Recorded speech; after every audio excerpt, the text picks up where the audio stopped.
Mergulhando no universo do direito. Entrevistas com especialistas no assunto. Direito no ar.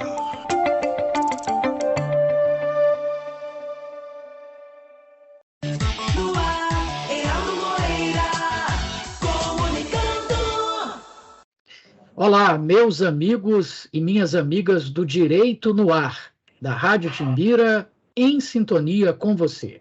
Hoje, nesta noite de 21 de setembro de 2023, aqui na gravação do nosso programa, iremos tratar do tema 30 anos da FUNAC e o cumprimento do Estatuto da Criança e do Adolescente.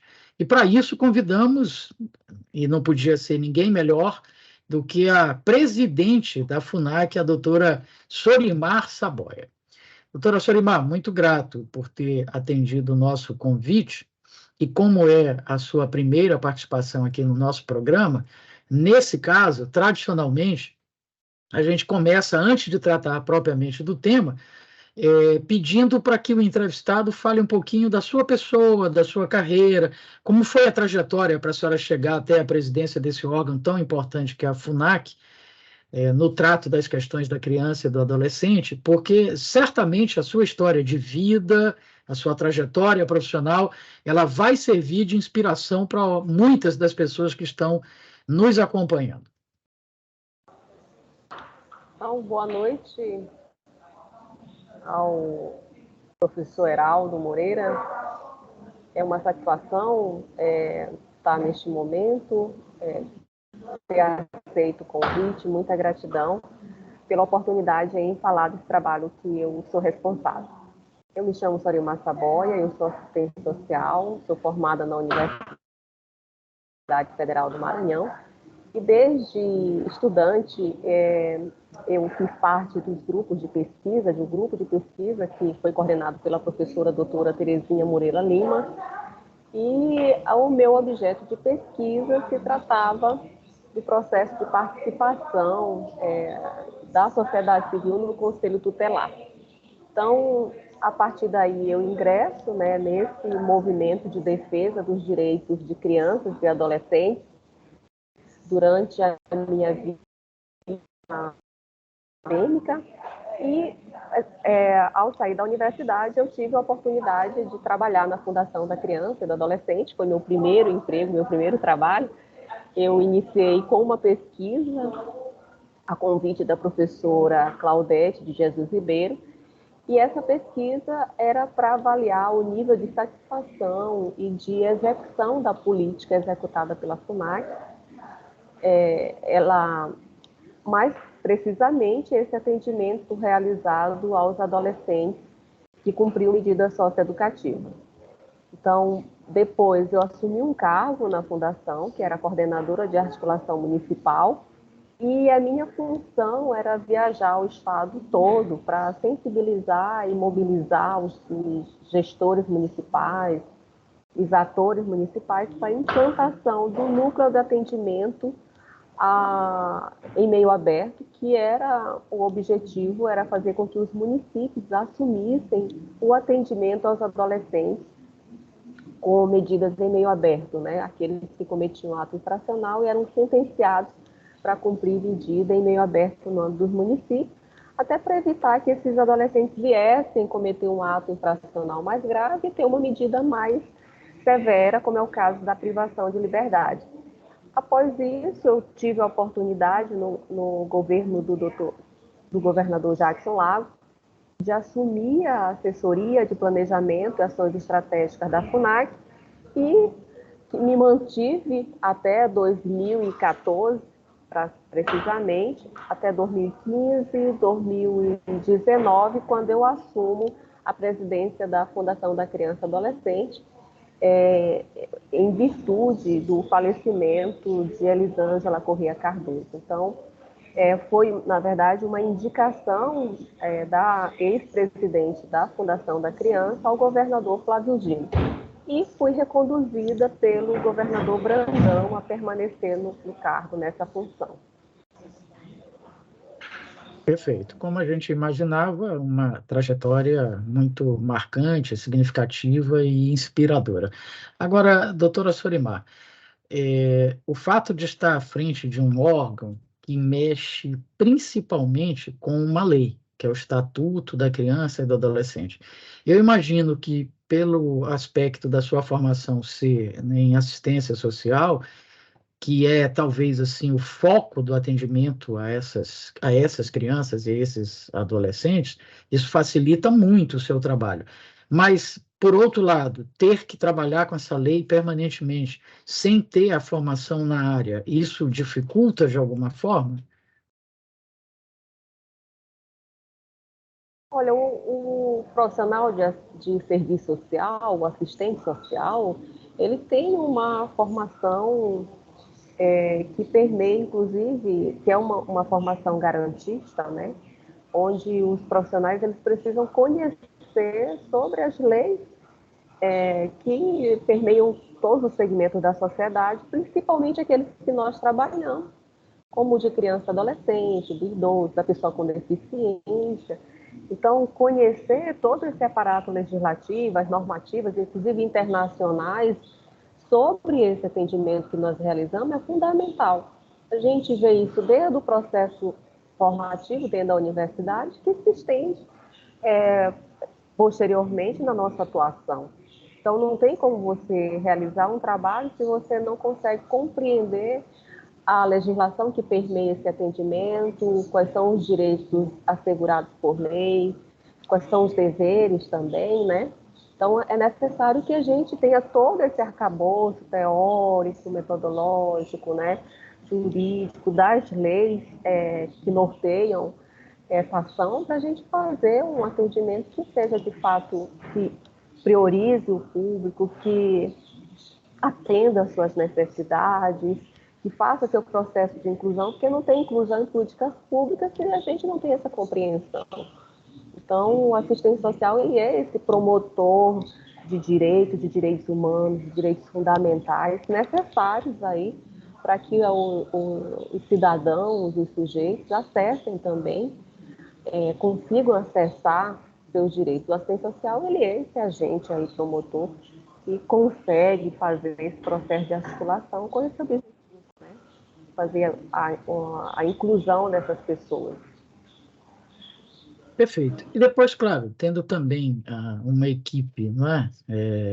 Competente, dedicada em várias áreas, eventuais carências que o comandante da equipe tenha são supridas pelos demais integrantes, né? Bom, eu lembro, inclusive, eu conversei há algum tempo com hoje o deputado estadual Carlos Lula, que apesar de ser formado em Direito, quer dizer, o oposto da moeda, né? Comandou a Secretaria de Saúde do Estado durante muito tempo, foi, inclusive, presidente do CONAS, do Conselho Nacional dos Secretários de Saúde, teve uma atuação muito destacada durante a pandemia da Covid-19 e não é da área da saúde. E ele dizia exatamente isso, que ele tinha no entorno dele toda uma equipe que entendia muito do assunto. Então, ele estava sempre bem informado, bem orientado, enfim. Bom, doutora Sorimar Saboia, presidente da Fundação da Criança e do Adolescente, a FUNAC, está conversando conosco sobre esses 30 anos do órgão e o cumprimento do Estatuto da Criança e do Adolescente. Mas eu achei interessante que, na sua primeira resposta, a senhora falou de uma pesquisa que fez, que foi a sua porta de entrada aí na FUNAC. Que resultados interessantes a senhora colheu nessa pesquisa e que comparativo a senhora faria daquela situação, daquela época da pesquisa para a situação de hoje? Na época, eu pude constatar, porque também tive a oportunidade de conversar com os adolescentes,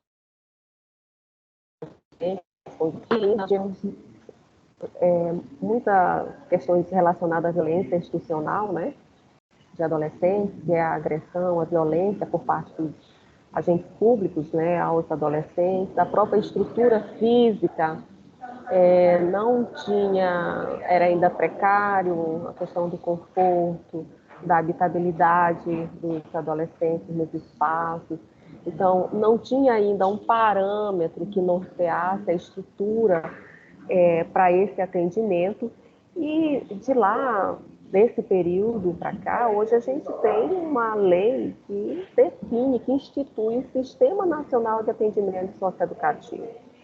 Então, anteriormente, nós tínhamos só o Estatuto da Criança e Adolescente, que colocava, especificava quais as medidas socioeducativas, quais os direitos individuais dos adolescentes, quando eles tiveram aprendidos, a responsabilidade dos gestores públicos, né, das entidades de atendimento, e hoje você tem uma lei que define os princípios, estabelece as responsabilidades, as atribuições dos entes federados a nível nacional, estadual e municipal, que coloca a importância dos órgãos de controle, no caso do Conselho Estadual do Direito da Criança e Adolescente, para fazer a fiscalização, do próprio sistema de justiça, que é o juiz que faz, a vara que faz as inspeções, o Ministério Público, até o processo de monitoramento e avaliação dessa política. Está previsto de financiamento dessa política. Então,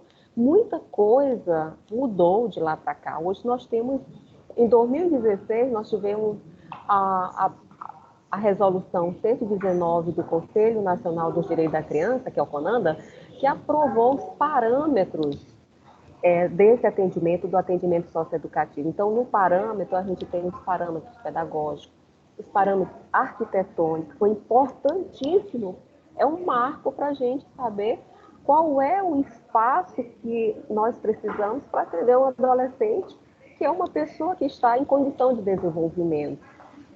Qual é a estrutura necessária? Não é qualquer estrutura. Qual é o espaço? Qual é precisa ter salubridade,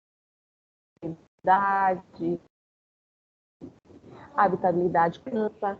Então, a partir daí, a gente tem também no estado do Maranhão todo um processo de redimensionar esse atendimento para atender a essas normativas que são estabelecidas em 2016, como eu coloquei, por meio de resolução do CONANDA, e em 2012, por parte da lei que institui, que é a Lei 12.594 de 2012. Então, a FUNAC também, como órgão estatal responsável por essa política pública, ela também faz aí todo o processo de textura, de ampliação do seu número de vagas.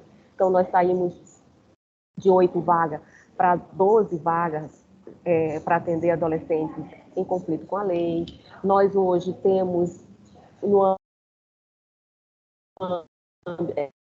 executamos e redirecionamos noticamente adolescentes privados e restritos de liberdade, o que não ocorria anteriormente. A FUNAC, quando eu fiz essa pesquisa, a FUNAC atendia adolescentes e crianças ameaçados ou com direitos violados. E hoje nós não atendemos mais crianças. Hoje a FUNAC tem a expertise no âmbito do Estado do Maranhão para realizar esse atendimento aos adolescentes que cometeram um ato infracional, foram julgados, e a Justiça aplicou uma medida socioeducativa de restrição, que no caso é a semi-liberdade, de privação de liberdade, que aí pode ocorrer dele ficar conosco até 3 anos, né? Então, muita coisa mudou. Que ótimo, que bom saber disso. Olha, doutora Sorimar, eu tive o privilégio de estudar na Universidade Gama Filho, lá no Rio de Janeiro, onde eu fiz Direito, no período entre 84 e 88, a disciplina Direito do Menor, porque à época ainda vigia o Código de Menores, mas já estava sendo desenhado o Estatuto da Criança e do Adolescente. E um dos artífices do Código de Menores e posteriormente da mudança para o ECA, para o Estatuto da Criança e do Adolescente, foi justamente o juiz do juizado de menores, que à época ainda se chamava assim, o professor, doutor Alírio Cavalieri. E eu nunca me interessei pelo tema, nunca atuei nessa área, mesmo enquanto advogado também, mas eu me apaixonei pelo assunto, pela paixão que o professor Alírio Cavalieri tinha pelo tema, pela forma como ele tratava do assunto em sala de aula e como magistrado também, os livros que ele escrevia a respeito, enfim. Então, é um tema realmente importante, sempre atual, relevante, apaixonante, mas eu queria destacar um assunto importante também que a senhora falou, que é a questão da educação, né? Tudo passa pela educação, não é mesmo, doutora Sorimar? Tanto para evitarmos a ocorrência de situações desagradáveis envolvendo crianças e adolescentes, como também para, eu não diria recuperá-los, mas reinseri-los, né, na sociedade de uma forma digna e com oportunidades, enfim. O segredo é isso, não tem outro, não é, doutora? Educação. A educação ela é um dos pilares da socioeducação. Então, nós não podemos realizar esse trabalho sem priorizar o processo educacional dos adolescentes e também a qualificação, que é essa formação para o trabalho. Faz parte também do processo educacional, né? Então, os adolescentes nas unidades, no centro socioeducativo, a escola ela é prioritária. Então, todos os adolescentes são obrigados a frequentar a escola, então está dentro da rotina sociopedagógica dele. Diariamente, a sala de aula, e isso é ofertado por professores da SEDUC, da Secretaria de Educação do Estado. Então, dentro da sua rotina, de acordo com a sua série, o adolescente, ele vai para a escola manhã ou tarde, todos os dias, e, além disso, a FUNAC faz o processo de qualificação, de profissionalização dos adolescentes para a inserção no trabalho. Mas não é só a educação formal que vai mudar a vida desse menino.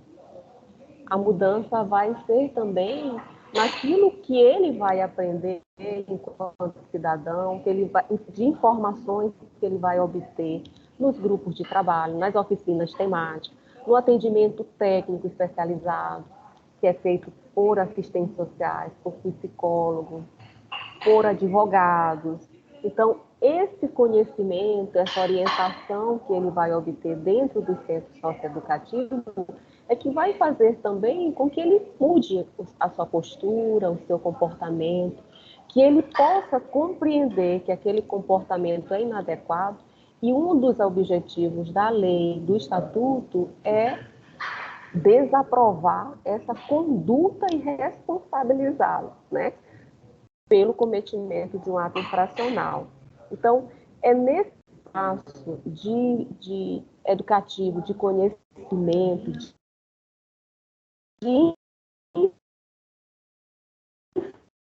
formação da socioeducativa, em compreender que aquela conduta dele não era adequada, que ele precisa, para viver em sociedade, atender às regras, a obedecer às leis, né? Estabelecer uma convivência respeitosa com todos, né? Com sua família, mas com toda a comunidade. E para isso, nós utilizamos, para melhoria, inclusive, dessas relações, porque o processo educacional perpassa pelas relações interpessoais, a forma como nós nos relacionamos, como nós nos importamos com o outro, a forma como nós nos colocamos na pessoa, como a gente se coloca no lugar do outro. Então, nós utilizamos dentro do centro uma ferramenta que é uma metodologia, são as práticas restaurativas. Então, essa é uma ferramenta que nós utilizamos para melhorar as relações interpessoais e ter, no âmbito do centro socioeducativo, estabelecidas relações que priorizam o respeito, o diálogo, a tolerância, né?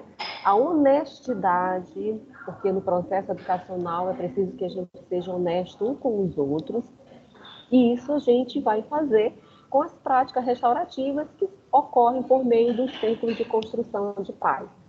E como no nosso atendimento a nossa ferramenta principal é o diálogo, né? É com essa que nós contamos, porque nós não dispomos de outra, como, por exemplo, no caso do aprisionamento de adultos, por exemplo, que tem a possibilidade de você utilizar armas letais, por exemplo. No nosso caso, não. A nossa ferramenta no trabalho com os adolescentes é o diálogo, é a conversa, é o vínculo que eu estabeleço com ele, é ele perceber que eu me importo com a sua situação, que mesmo que ele tenha cometido um ato infracional grave, eu me importo com ele, eu me coloco no lugar dele. Eu acredito que ele tem condições de superar essa condição. Ele tem condição de reconstruir a sua trajetória de vida, de traçar um novo caminho, né, que seja desvinculado da prática de ato infracional. Então, é esse o nosso papel. O Estatuto, inclusive, coloca que centros socioeducativos são educacionais.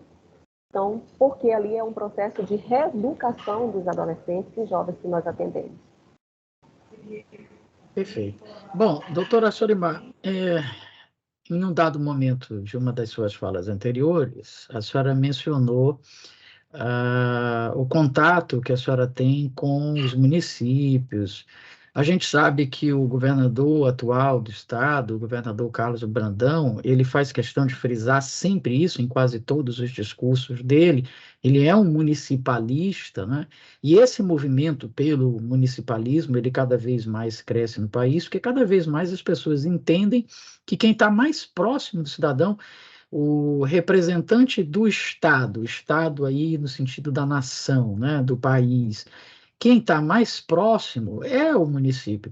Então, qualquer política pública, se ela não tiver essa capilarização, se ela não tiver essa ponta lá, a presença do município, não vai adiantar. E aí eu queria entender melhor. A FUNAC, que é a Fundação da Criança e do Adolescente, ela tem atuação restrita à capital, São Luís, e nos municípios ela faz uma espécie de convênio e tal, ou ela tem presença em todo o estado? Como é que funciona isso em termos institucionais? A FUNAC ela é um órgão do Estado que responsável pela execução das medidas, como eu coloquei, restritivas e privativas de liberdade. Então, a nossa missão é essa, né? Nós atendemos adolescentes de todo o estado do Maranhão. Então, nós temos unidades na Grande Ilha, que são unidades de internação provisória, onde o adolescente ele passa 45 dias até que o ato, que vem a sentença dada pelo juiz, né, ou de liberação, ou então de cumprimento de uma medida socioeducativa, responsabilização desse adolescente, unidade de internação, que é a prisão do adolescente, né, que é onde o adolescente vai ter garantido todos os seus direitos fundamentais, menos a liberdade. E a medida de semi-liberdade. E nessa, nós também temos trabalho em Imperatriz e em Timon. Na modalidade em Imperatriz, nós temos internação provisória e semi-liberdade. E em Timon, nós só temos internação, atendimento inicial que nós fazemos, que é quando o adolescente é apreendido pela polícia, e a polícia, a custódia do adolescente, nós é que assumimos e nós é que apresentamos ao Ministério Público e ao juiz, né? Para que esse adolescente tenha os cuidados de saúde, de alimentação, que a gente consiga identificar a família. E também a gente executa a semi-liberdade. Esse é o nosso trabalho, especificamente.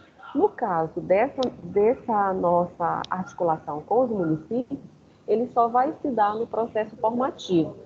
A FUNAC tem a Escola de Socioeducação do Maranhão, que eu creio que você já ouviu falar, e a Escola de Socioeducação do Maranhão, ela tem como objetivo formar, capacitar os operadores do sistema socioeducativo, tanto aqueles que estão no meio aberto, que aí é o caso dos municípios, como também do meio fechado, que é o nosso caso.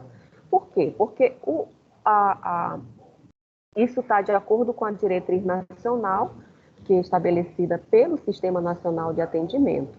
E aí, uma coisa que eu quero ressaltar, o Estatuto, a lei do SINASE estabelece que é competência dos municípios a execução das medidas em meio aberto. Então, A FUNAC, ela tem uma competência, enquanto órgão do Estado, a realizar esse atendimento que nós fazemos, que é de privação e restrição de liberdade. E aí, nós colaboramos com o município no processo de formação, porque nós temos essa escola de socioeducação. Mas quem deve coordenar, monitorar, apoiar, cofinanciar os municípios, essa já é uma atribuição da Secretaria de Desenvolvimento Social, que é quem realiza a política de assistência social, porque os CREAS, que são as unidades públicas de assistência sociais no município, eles estão vinculados à política de assistência social e na diretriz dessa política, isso deve ser estabelecida, isso deve ser coordenada, monitorada, financiada pela Secretaria de Assistência Social, porque o nosso atendimento, quem coordena é os direitos humanos na política nacional, embora isso não seja uma realidade de todo o país, porque em alguns estados é pela Secretaria de Segurança, outra pela Secretaria de Educação, pela Secretaria de Justiça. No nosso caso, nós temos uma vinculação com os direitos humanos.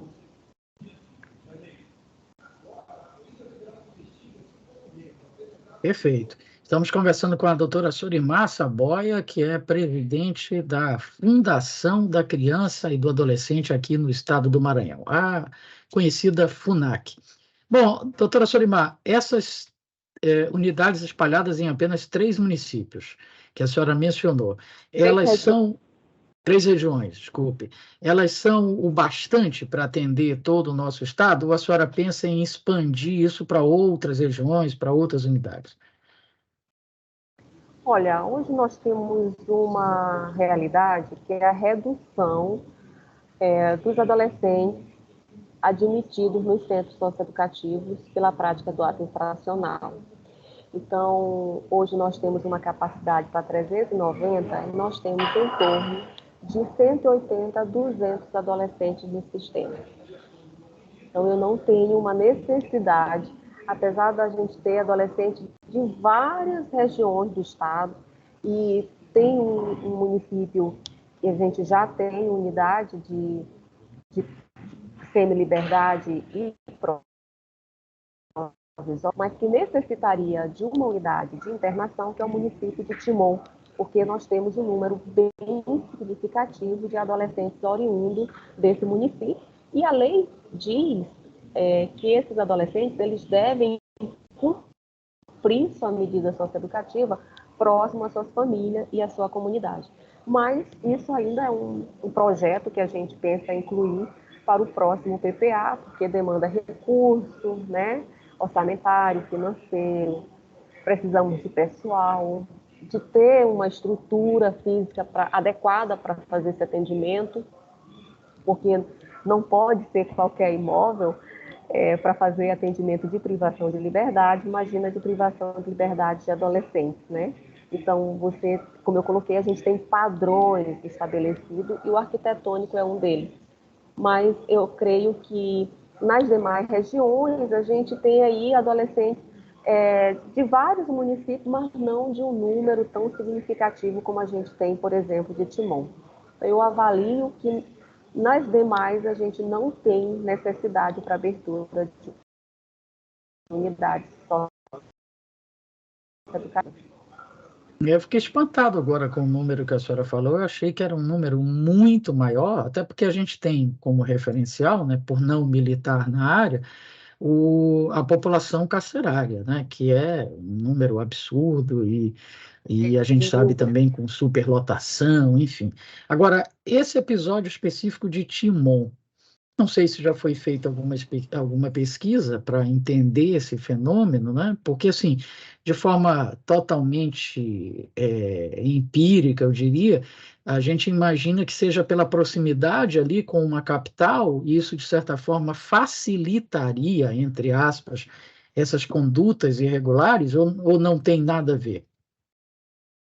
Também, porque a Timon está muito próximo aqui a uma capital. Então, tem problemas de cidade grande, né? Mas, pelo atendimento que nós fazemos com os adolescentes, os meninos eles estão em situação de vulnerabilidade, de extrema pobreza. Então, e aí, além de estar em situação de vulnerabilidade, as partes estão próximas das famílias, né? Estão dentro das comunidades.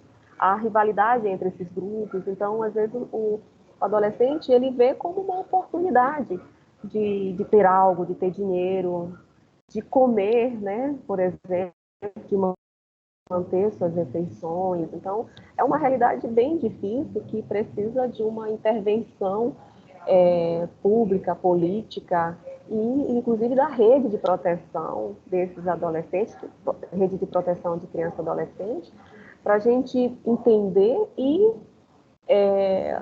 ter uma ação efetiva, né? Ter um suporte a essas famílias. Eu sempre digo que o nosso atendimento, embora quando a gente tem uma grande demanda, a única solução que as pessoas veem é, por exemplo, construção de unidade. Mas aí eu sempre digo que a gente tem que ver quem tem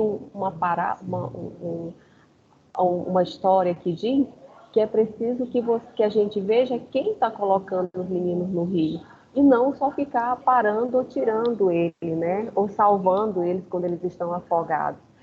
Então é preciso que a gente veja na raiz que de fato está ocorrendo, e aí precisa, sim, de muita implicação de política pública para chegar nessas pessoas e fazer com que elas construam uma história de vida por exemplo, do crime, né? Que as famílias consigam criar seus filhos e protegê-los para que eles não venham, por exemplo, a se envolver com grupos criminosos e cometerem atos infracionais. Então, isso é uma tarefa de todos nós, inclusive, né? Fazer essa discussão, discutir isso, questionar isso, analisar isso criticamente, para que a gente possa enfrentar esse problema. É um problema sério. Sem dúvida. É uma dificuldade que eu percebo, doutora Solimar, da nossa sociedade, de um modo geral, ela tende a combater os efeitos, né, e não se preocupar muito com as causas dos problemas. Então, os menores infratores, os adolescentes infratores, têm que ser tratados como criminosos, têm que ser isolados, têm que ser enjaulados, mas ninguém se preocupa em combater a causa disso, né? Para evitar que surjam novos casos, né?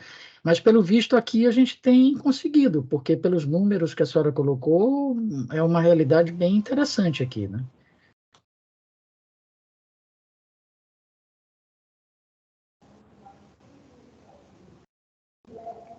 Sim,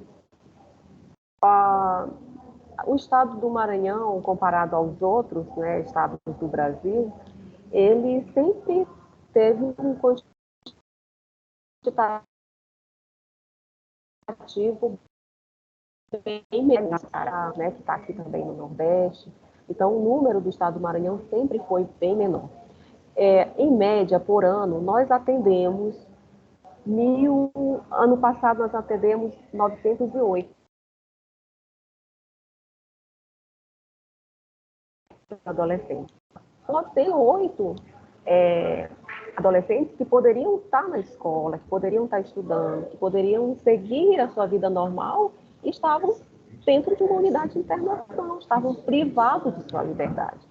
De qualquer modo, é uma realidade, é um número que nós consideramos significativo, mas nós já atendemos anteriormente, por ano, 1.400, 1.600 adolescentes por ano.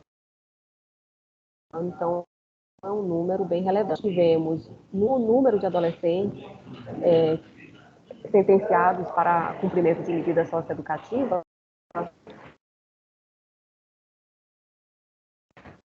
é algo que a gente analisa que isso se deu, isso começa em 2020, aí praticamente, logo após o início aí da pandemia, né? Esse período de pandemia, que teve toda uma ação do STJ para a sentença fazer com que os juízes eles atendessem ou que eles cumprissem aos requisitos estabelecidos quando dá sentença a um adolescente pela prática de ato infracional. Então, teve aí todo o empenho do STJ, mobilização dos juízes, para que, de fato, os adolescentes a serem encaminhados ou para cumprimento de medida privativa de liberdade fossem por cometimento de atos graves. Então, essa é uma realidade nossa. Nós, hoje no estado do Maranhão, nós só temos adolescentes que cometeram atos graves, tanto as meninas como os meninos. Então, não são atos leves, como, por exemplo, o roubo. Nós ainda temos candidação de ato infracional. A maioria hoje, por exemplo, dos atos infracionais cometidos é o roubo, que as pessoas dizem que é assalto, né? A tentativa de homicídio, o latrocínio e o homicídio. Então, são atos de estupro, então são atos gravíssimos, né? Que precisam, de fato, uma intervenção estatal para fazer com que a gente, tanto nessa intervenção, faça com que esses adolescentes não venham a fazer novas vítimas, como também proteger esse adolescente, né, de possíveis atos violentos que eles poderiam sofrer na sociedade. Então, estatal, para a gente romper esse ciclo de violência. Perfeito. Bom, doutora Sorimar Saboia, presidente da Fundação da Criança e do Adolescente, conversando conosco aqui hoje no programa Direito no Ar. A senhora tem vivido situações, eu diria, interessantes, né, ao longo desse tempo que a senhora está lá na FUNAC, não necessariamente na presidência, mas em outros setores. Porque a gente tem uma realidade aí de cerca de 10 anos atrás, de violência, de fugas, e, de repente, a gente vive hoje uma situação que a gente nem ouve falar desse tipo de ocorrência dentro das unidades da FUNAC. Mas, ao mesmo tempo, nos últimos 4 anos, a gente teve aí, eu diria, um retrocesso político, onde se voltou a tratar dessas situações, como, por exemplo, os atos infracionais, equiparando atos criminosos e querendo medidas mais rígidas e tal. Como é a senhora lidar com esses dois mundos, com essas realidades tão diferentes? De fato, nós vivemos essa onda, e graças a Deus isso passou, mas o importante é que esse atendimento que nós realizamos, que apesar de ter essas pessoas que acham que a gente só vai resolver o problema da violência restringindo o direito das pessoas,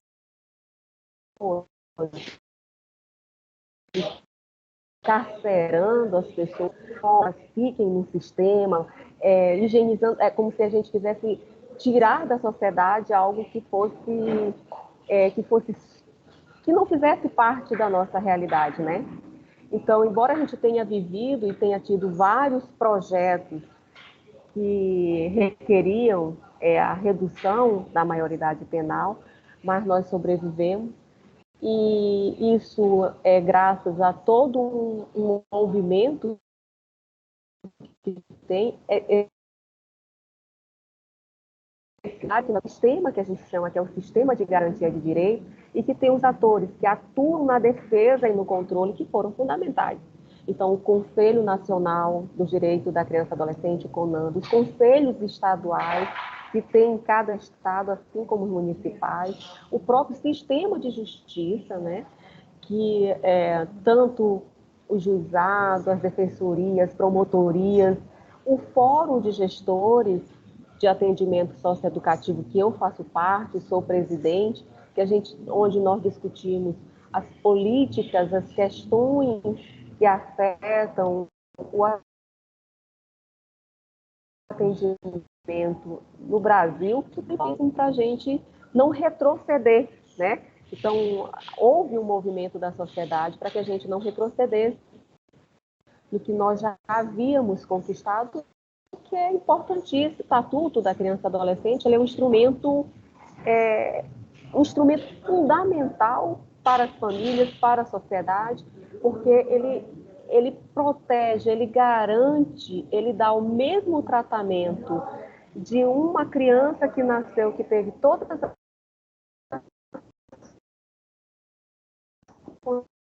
condições, idade, que às vezes tem dificuldades econômicas, está na situação de extrema pobreza, que eles tenham as mesmas oportunidades, têm os mesmos direitos. Ele não separa. Ele diz que todas as crianças e adolescentes, ele não diz esta ou aquela criança. Então, é um instrumento importantíssimo para toda a sociedade, né? Para todas as famílias. Então, isso a gente, no estado do Maranhão, nós também tivemos um cenário bastante, a meu ver, bastante favorável, que é ter tido o governo que apoiou, que investiu nesse atendimento que nós realizamos. Nós só conseguimos hoje manter a normalidade dos centros socioeducativos porque teve investimento. Hoje nós não temos superlotação, mas nós saímos de 8 centros socioeducativos para 12 centros socioeducativos. Nós tínhamos os centros só em São Luís e Imperatriz. Hoje nós temos na Grande Ilha, nós ampliamos o número de programas em Imperatriz, abrimos em Tibom, por exemplo. Nós tínhamos 180 vagas, nós temos 380 vagas. E isso vai fazer toda a diferença. Inclusive, teve todo o investimento na melhoria. Nós tínhamos unidades que tinham infraestrutura precária, insalubres. E hoje você pode ir a um centro da FUNAC e você vai ver que os trabalhadores, tanto os trabalhadores como os adolescentes, estão em condições de habitabilidade, de conforto. Você vê ali um espaço digno para você poder trabalhar, um espaço digno para os adolescentes. Nós conseguimos garantir e implantar nos centros socioeducativos as oficinas de escolas, porque você precisa, para o adolescente cumprir a rotina sociopedagógica, ele vai começar com a escola, mas ele precisa ter dentro da rotina dele um curso profissionalizante. E quando eu não consigo fazer isso por meio de outro parceiro, eu tenho que garantir lá dentro, permanentemente. É isso que dá sentido, é isso que faz com que o adolescente ele evolua no cumprimento da medida socioeducativa dele. Porque se ele ficar só privado, se ele ficar o dia inteiro trancado dentro do alojamento, ele vai alterar, ele vai bater grade até ser ouvido, ele vai pensar como é que ele vai fugir dali, ele vai trazer muitos problemas. Então, para esse atendimento ter uma normalidade, você tem que investir. Você tem que investir na equipe, nos recursos humanos, investir nas atividades dos adolescentes. Então, por exemplo, hoje nós temos um termo de parceria com o IEMA, que oferta os cursos profissionalizantes. Então, cada adolescente sai pelo menos, quando ele sai da FUNAC, com pelo menos um curso. Geralmente ele sai com mais de um. Isso vai trazer para ele uma dimensão que quando ele retornar para a sua convivência familiar e comunitária, ele sabe uma profissão pelo menos. Ele tem como gerar renda para ele e para a família dele. Ele tem perspectivas de vida. Então, essa garantia dessa normalidade que você está colocando, ela tem aí todo um esforço, né? Tanto por parte da nossa metodologia, da forma como nós trabalhamos, mas também de investimento estrutural, que é importantíssimo, investir na segurança. E a gente começou esse investimento na segurança com o governador Flávio Dino. Nós não tínhamos equipes definidas de segurança e hoje nós temos. Nós temos uma coordenação geral de segurança, tanto para a Grande Ilha como para as unidades regionalizadas. Esse coordenador de segurança, ele controla e monitora. Cada unidade tem um coordenador de segurança, tem um supervisor de plantão. Nós temos hoje normativa para todos os procedimentos que nós realizamos, que são os procedimentos operacional padrão. Então, se você vai retirar o adolescente do alojamento, você tem um padrão para fazer isso. Se você vai conduzir o adolescente, você tem um padrão. Se o adolescente vai fazer uma atividade externa, tem um padrão como vai fazer isso. Você vai algemar o adolescente, tem uma padronização. Então, se você vai fazer uma intervenção em uma situação de conflito, tem um padrão para aquilo. Então, nós saímos do amadorismo, nós saímos daquela situação que as pessoas, os educadores, os servidores achavam que podiam fazer do seu jeito, do seu modo, e nós passamos a fazer dentro de normas. Não é o que as pessoas querem, é o que está na norma. E isso traz para nós uma tranquilidade, porque independente de onde esteja localizada a unidade, eu sei que elas vão fazer desta forma, que a condução desse processo tem que estar dentro da legalidade. E aí eu quero lhe colocar o seguinte, que para a nossa gestão, violência institucional é tolerância zero. Nós não admitimos violência institucional dentro do centro, porque o espaço do centro é um espaço de educação, não é um espaço de violência. Não é lá que a gente vai resolver nossos problemas ou nossos conceitos, a gente vai aplicar lá, né? Lá tem norma, lá tem regra, lá tem lei, e as leis elas precisam ser atendidas.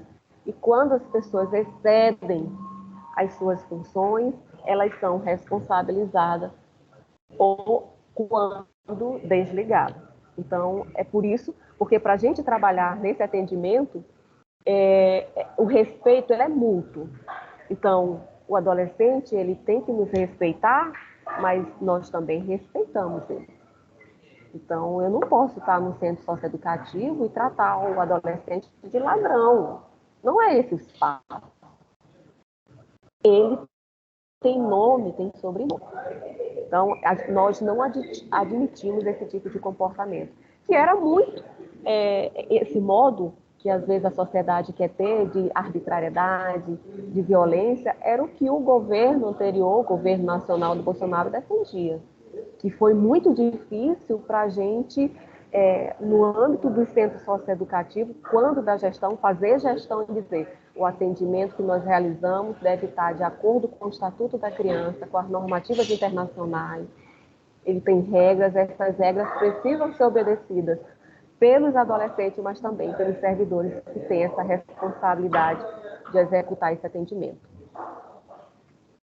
Principalmente pelos servidores, né, doutora Surimar? Afinal de contas, como é que a gente vai cobrar do adolescente um comportamento se a gente não dá o exemplo, né? Não tem o mesmo comportamento? Bom, a senhora já falou das várias parcerias que são feitas com outros órgãos públicos, órgãos colegiados, órgãos do Estado, enfim. Mas eu queria perguntar, e há parcerias também com instituições privadas? Nós temos dificuldades para fazer parceria com as instituições privadas. Nós temos um programa que é o Jovem Aprendiz, na verdade é algo que a gente executa de forma coletiva. Nós fazemos a inserção dos adolescentes no Jovem Aprendiz. E como é que isso funciona? No nosso caso, o MPT, que é o Ministério Público do Trabalho, faz a captação dessas vagas junto às empresas privadas, porque elas multam, né, quando eles não atendem à lei, que tem um percentual morte. Eles precisam inserir adolescentes, né, jovens, e aí quando elas não atendem o MPT, multa essas empresas, e essas vagas, elas são destinadas, algumas dessas vagas são destinadas para a FUNAI. E aí é impressionante, as empresas elas não querem ter o adolescente no seu espaço.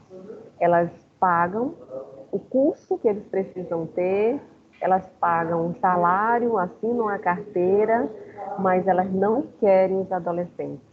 E aí nós buscamos órgãos públicos para fazer a inserção, para que esse adolescente tenha garantido o espaço de trabalho.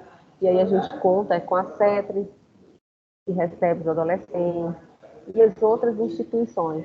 Mas ainda nós temos essa dificuldade, porque a sociedade ela é muito ainda preconceituosa, né? Às vezes, sabe, de entender, na verdade, que as pessoas erram, mas elas não precisam permanecer no erro a vida toda.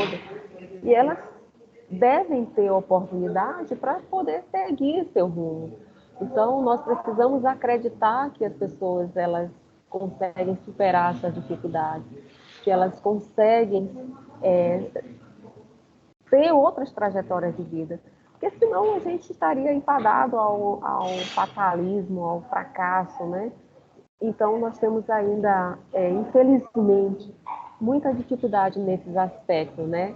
De ter essa inserção, acessar o privado para inserir os adolescentes. Mas nós buscamos. A medida de semi-liberdade é que mais faz isso. Como o adolescente ele não está privado totalmente de sua liberdade, ou pelo contrário, todas as atividades dele devem ser ofertadas, realizadas na própria comunidade, é a medida que mais a gente consegue, nesse caso de inserção no mercado de trabalho, fazer com que esses adolescentes acessem isso, convencer, por exemplo, o padeiro a dar uma vaga, mesmo que seja de experiência para o adolescente, na horta. Então, como a gente vai conseguindo, né? Por exemplo, no supermercado, e aí a gente vai lá com a nossa equipe e diz, olha, a gente precisa de uma vaga, nós temos um menino que está qualificado, a gente precisa que você... Alguns se sensibilizam e nos ajudam, outros não, felizmente. Bom, presidente, para encerrar a nossa conversa, se alguma pessoa física resolva, eu gostaria de ser voluntário, eu gostaria de contribuir de alguma forma, de colaborar, de entender o funcionamento, de ajudar e tal, como é que faz para entrar em contato? Existe essa possibilidade ou algo parecido com isso? Não está previsto. Nós temos voluntários na assistência religiosa. Nós temos algumas igrejas que são cadastradas e que fazem assistência religiosa dentro do centro socioeducativo, ou então que tem algum projeto. Desde que a gente conheça, né, que seja apresentado para a Fundação da Criança, que a gente compreenda como é que ele vai ocorrer, que essa pessoa entenda qual é o espaço que ela vai atuar, porque também é um espaço de segurança, né? Então tem que atender, como eu coloquei, todas as regras que são colocadas para a gente manter um ambiente seguro, protegido para todos. Não tem nenhum problema. As pessoas podem nos procurar, nós temos a diretoria técnica, que é a diretoria responsável pela qualidade de todas as atividades que são ofertadas no centro. Então, a pessoa pode apresentar para a diretoria técnica, ela vai avaliar conjuntamente e a gente vai operacionalizar. Não tem nenhum problema. A gente tem, como eu coloquei, tem feito isso com as igrejas. Nós também tivemos um projeto que era o Jovem Guardião, que era da Pastoral da Juventude, e que levava aos sábados, fazia esse atendimento aos adolescentes, que levavam brincadeiras, jogos. Então, fazia um momento de entretenimento, que eles gostavam muito, é muito bem aceito por eles. Mas tem que passar por nós, a gente avalia e vê como operacionaliza isso. Perfeito. Doutora Sorimar Saboia, a gente agradece mais uma vez pela sua disponibilidade em conversar conosco e agora o espaço aí para a sua despedida. Eu que gostaria de agradecer imensamente o seu convite, né? Eu sempre, para mim, é uma honra falar desse atendimento que eu realizo, que está na nossa responsabilidade. Eu estou aqui nesse curso que eu estou em viagem, né? Mas eu quis honrar meu compromisso com você, né? Então, muito obrigada. Eu estou sempre à disposição. Se vocês quiserem também fazer isso no âmbito do centro socioeducativo, nossos centros estão abertos. Nós só não podemos fazer imagem dos meninos de roxo, mas das atividades nós podemos fazer, de toda a rotina que eles fazem, nós estamos abertos, à inteira disposição de vocês e de toda a sociedade. Gratidão. Maravilha. A gratidão é nossa, doutora Sorimar Saboia. Bom, conversamos com a presidente da Fundação da Criança e do Adolescente, a FUNAC, doutora Sorimar Saboia, sobre o tema 30 anos da FUNAC e o cumprimento do Estatuto da Criança e do Adolescente. Percebemos que foram 30 anos de muitos avanços, especialmente na última década, e que tem dado certo, né? Ao que parece, o trabalho que está sendo feito e a aplicação do Estatuto da Criança e do Adolescente, os números, a realidade, né? E as notícias, elas dão conta disso. Bom, então é isso. Um forte abraço a todas e a todos e até a semana que vem com o seu Direito no Ar.